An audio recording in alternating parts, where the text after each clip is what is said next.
ওদিকে চুচড়া থেকে অসিত মজুমদার নন, এবার ভোটে দাঁড়াচ্ছেন তৃণমূলের হয়ে দেবাংশু ভট্টাচার্য। দেবাংশু ভট্টাচার্য কি বলছেন?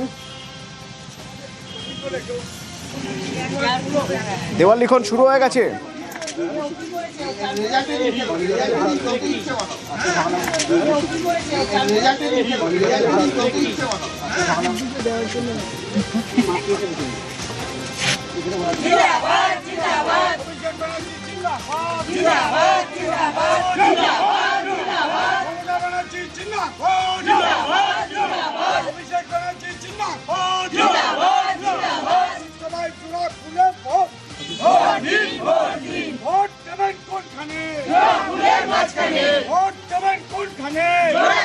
এবার খড়গপুর সদর দেখা যাক।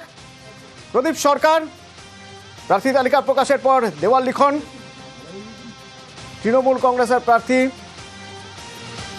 লড়াই দিলীপ ঘোষের সঙ্গে, বিজেপির দিলীপ ঘোষের সঙ্গে লড়াইয়ে তৃণমূলের প্রার্থী প্রদীপ সরকার। মানুষের নেত্রী মমতা বন্দ্যোপাধ্যায় তৃণমূল কংগ্রেসের প্রার্থী প্রদীপ সরকার ঘাসের উপর বলছেন ভোট দিন। খড়গপুর সদর বিধানসভা কেন্দ্রের তৃণমূল কংগ্রেস প্রার্থী প্রদীপ সরকারকে ঘাসের উপর বলছেন ভোট দিন। এবার বারাসাতের ছবি।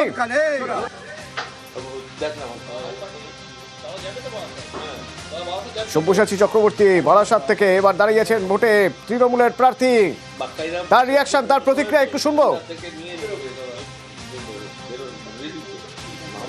দলের সিদ্ধান্ত শিরোধার্য, বক্সিদা, অভিষেক এবং সর্বোপরি আমার গার্জিয়ান মমতাদি যেটা ভালো বুঝেছে সেটা বলেছে। আমি জিতে 7টা বিধানসভার সার্টিফিকেট মমতাদির কাছে দিতে পারলে আমার বেশি।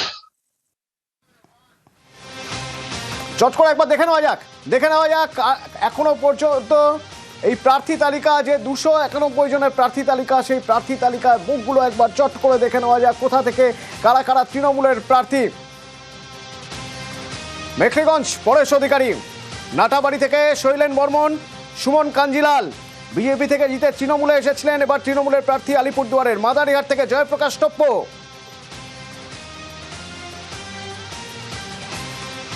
ওদিকে তুফানগঞ্জ থেকে শিবশঙ্কর পাল, মিনাজুল আজাদ চাকুলিয়া থেকে, কালিয়াগঞ্জ থেকে নিতাই বৈশ্য এবং রায়গঞ্জ থেকে কৃষ্ণ কল্যাণী। একটু আগেই দেখলেন কৃষ্ণ কল্যাণী, তিনি বেরিয়ে পড়েছেন প্রচারে, পুজো দিচ্ছেন মন্দিরে গিয়ে। মালতীপুর থেকে আব্দুর রহিম বক্সি এবং রতুয়া থেকে সমর মুখোপাধ্যায়, সাবিনা ইয়াসমিন, সুজাপুর থেকে ইমানি বিশ্বাস, সুতি থেকে এবারে তৃণমূলের প্রার্থী। বেশিরভাগ জায়গায় জিতে আসা বিধায়কদের উপরে ভরসা রেখেছেন তৃণমূল নেতৃত্ব। কান্দ্রি থেকে অপূর্ব সরকার, রেজিনগর থেকে আতাউর রহমান, নিয়ামত শেখ হরিহরপাড়া থেকে এবার লড়বেন এবং অবসরপ্রাপ্ত আইপিএস হুমায়ুন কবির ডোমকল থেকে। শান্তিপুর ব্রজকিশোর গোস্বামী, সৌগত কুমার বর্মন, রানাঘাট দক্ষিণ বাগদা থেকে ঠাকুরবাড়ির মধুপর্ণা ঠাকুর। জ্যোতিপ্রিয় মল্লিকের উপর দল ভরসা রেখেছে হাবড়ার প্রার্থী জ্যোতিপ্রিয় মল্লিক। বারাকপুর থেকে রাজ চক্রবর্তী, দমদম থেকে ব্রাত্য বসু, দমদম উত্তর চন্দ্রিমা ভট্টাচার্য,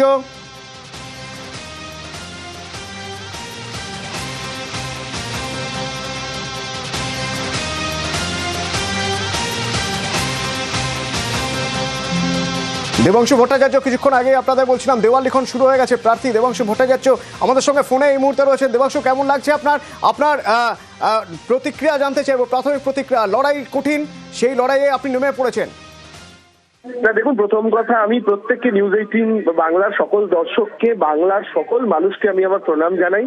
গোটা বাংলার মানুষ যেভাবে আমাকে ভালোবাসা দিয়েছেন, যেভাবে 23 বছর বয়সে কনিষ্ঠতম মুখপাত্র তৃণমূল কংগ্রেসের হওয়া থেকে শুরু করে 24-এ তৃণমূল কংগ্রেসের কনিষ্ঠতম যুব সাধারণ সম্পাদক থেকে শুরু করে 2024-এ কনিষ্ঠতম 28 বছর বয়সে লোকসভা প্রেস্টিজিয়াস তমলুকের মতো সিট থেকে ক্যান্ডিডেট এবং আজকে চুচুড়ার মতো জায়গা থেকে দলনেত্রী এবং দলের সেনাপতি ভরসা রেখেছেন। আমি কৃতজ্ঞ প্রত্যেকের উপর এবং এই গোটা জার্নিটা সম্ভব হয়েছে বাংলার মানুষের ভালোবাসার জন্য। তারা যেভাবে একটা সাধারণ ছেলেকে ছোট থেকে এতটা বড় করেছেন তাদের ভালোবাসা দিয়ে, কোনো পলিটিক্যাল ব্যাকগ্রাউন্ড ছাড়া, কোনো বাবা কাকা ছাড়া, শুধু তারাই আমাকে কোলে পিঠে করে মানুষ করেছেন। আমি বলবো এইটুকু এতটা জায়গায় নিয়েছেন। আমি সত্যি আজকে আমার চোখের কোনায় জল। আমি কৃতজ্ঞ প্রত্যেকের কাছে, আমার দল, আমার সহকর্মী, আমার সোশ্যাল মিডিয়ার কর্মীরা, বাংলার মানুষ এবং চুচুড়ার মানুষকে আমি আপনাদের থ্রুতে শুধু এইটুকুই একটাই বার্তা দিতে চাই, যে নতুন চুচুড়া গড়া আমার লক্ষ্য। আমি ফেসবুকে যে আমার গ্রাফিক পোস্ট করেছি তাতে লিখেওছি যে টার্গেট #নিউ চুচুড়া, অর্থাৎ নতুন চুচুড়া গড়া লক্ষ্য। চুচুড়ার যুব প্রজন্ম, চুচুড়ার নতুন ছেলেমেয়েরা, ইয়ং জেনারেশন, চুচুড়ার মা কাকিমারা যেভাবে চুচুড়াকে দেখতে চায় সেভাবেই মমতা বন্দ্যোপাধ্যায়ের নির্দেশে, অভিষেক বন্দ্যোপাধ্যায়ের নির্দেশে চুচুড়াকে গড়ে তুলব। ধন্যবাদ দেবাংশু।